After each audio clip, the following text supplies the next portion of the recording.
Brought to you by TechnoSpark 20 series smartphones.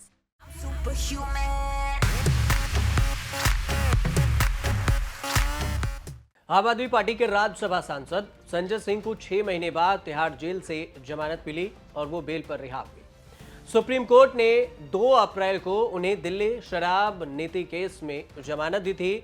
Court ने 2 लाख रुपए के जमानती बॉन्ड और इतने ही अमाउंट की सिक्योरिटी पर जमानत दी थी। संजय सिंह की पत्नी ने 2 लाख का बॉन्ड भरा, लेकिन इस बीच में एक सवाल आपके मन में भी उठ रहा होगा कि संजय सिंह की रिहाई का पूरा मामला क्या है।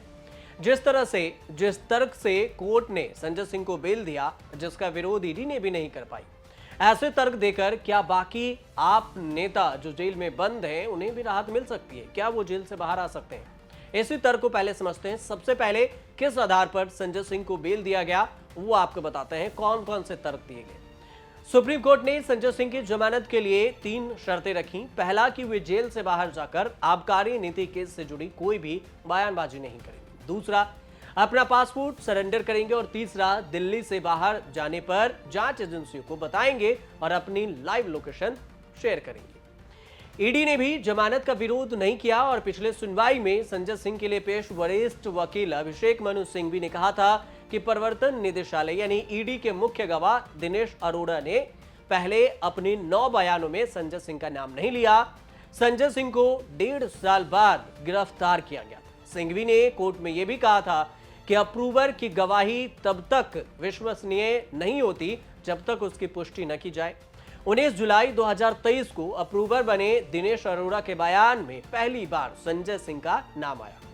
यहां तक कि 164 के बयान में भी नाम नहीं लिया गया। संजय सिंह ने ईडी के खिलाफ मानहानि शिकायत भी की और फिर ईडी ने बिना किसी सम्मन के उन्हें गिरफ्तार भी कर लिया। संजय सिंह को मिली जमानत में ईडी की वैसी ही भूमिका है जैसे उनकी या बाकी उनके साथी नेताओं की गिरफ्तारी में। मतलब जैसे ईडी ने गिरफ्तार किया था, रिमांड पर लिया था, उसी ने जमानत का विरोध नहीं किया और कोर्ट ने जमानत मंजूरी भी दे दी।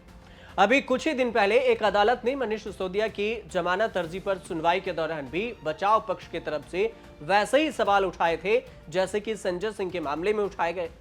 तभी सीबीआई की तरफ से यह कहते हुए विरोध जताया गया कि जांच चल रही है और उसी अदालत में सीबीआई ने दिल्ली शराब नीति केस में कुछ हाई प्रोफाइल गिरफ्तारियों के संकेत भी दिए थे। 21 मार्च की शाम होते होते कोर्ट में मिले संकेत सही साबित हो गए। फर्क यह था कि अरविंद केजरीवाल को गिरफ्तार सीबीआई ने नहीं बल्कि ईडी ने किया। संजय सिंह से पहले जमानत तो सत्येंद्र जैन को भी मिल चुकी है, लेकिन उनका केस भी अलग है और कंडीशन भी संजय सिंह से अलग है। सत्येंद्र जैन फिर से जेल पहुंच चुके हैं, लेकिन संजय सिंह के साथ ऐसा कुछ होने वाला नहीं है। अरविंद केजरीवाल के सबसे भरोसेमंद साथी मनीष सिसोदिया भी अभी जेल में बंद है। संजय सिंह को मिली जमानत में एक बारगी तो फायदा ही फायदा नजर आ रहा है, लेकिन चूंकि राजनीति में कुछ भी और कभी भी हो सकता है, इसलिए कुछ खतरे के सिग्नल भी महसूस हो रहे हैं। लोकसभा चुनाव सिर पर है और सारी चीजें अरविंद केजरीवाल की जेल जाने के इर्द गिर्द ही घूम रही है। संजय सिंह की आम आदमी पार्टी कार्यकर्ताओं में वैसे ही पैठ मानी जाती है जैसे किसी जमाने में शिवपाल यादव की मुकुल राय की तृणमूल कांग्रेस में हुआ करती थी।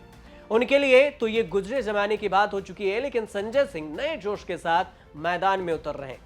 सुनवाई के दौरान ईडी की तरफ से संजय सिंह की राजनीतिक बयानबाजी पर रोक लगाए जाने की मांग भी हुई थी, लेकिन सुप्रीम कोर्ट ने साफ बोल दिया कि हम ऐसा नहीं कर सकते हैं। और इस तरह सुप्रीम कोर्ट ने यह भी बोल दिया कि संजय सिंह अपनी राजनीतिक गतिविधियां जारी रख सकते हैं। और सबसे बड़ी बात कि ईडी अब संजय सिंह को गिरफ्तार नहीं करेगा। हाँ, ट्रायल पूरा होने तक, जब तक तारीख आएंगी तब तक संजय सिंह को पेश होना होगा। संजय सिंह को मिली जमानत बाकियों के लिए मिसाल भले न हो, लेकिन उनके लिए ईर्ष्या का कारण भी जरूर बन सकती है। 6 महीने जेल में बिताने के बाद ही सही, लेकिन संजय सिंह को सुप्रीम कोर्ट से वो प्रोटेक्शन गारंटी भी मिल चुकी है जिसके लिए अरविंद केजरीवाल दिल्ली हाई कोर्ट से गुहार लगाते रहे और ये कहते रहे कि उन्हें ये गारंटी दी जाए कि उन्हें ईडी गिरफ्तार नहीं करेगी, लेकिन नौबत गिरफ्तारी तक पहुंच गई। ऐसे में जिस तर्क पर ईडी और सुप्रीम कोर्ट में संजय सिंह को जमानत दी गई है, बेल दिया गया है, और जिस तर्क से वो जेल से बाहर आए हैं, उस तर्क से देखें तो बाकी के 3 नेताओं के लिए भी अच्छी खबर जल्द ही सामने आ सकती है। लेकिन देखने वाली बात यह होगी कि राजनीति है और ये अच्छी खबर कब सामने आती है, चुनाव से पहले या फिर चुनाव के बाद। फिलहाल आप देखते रहिए न्यूज़ तक।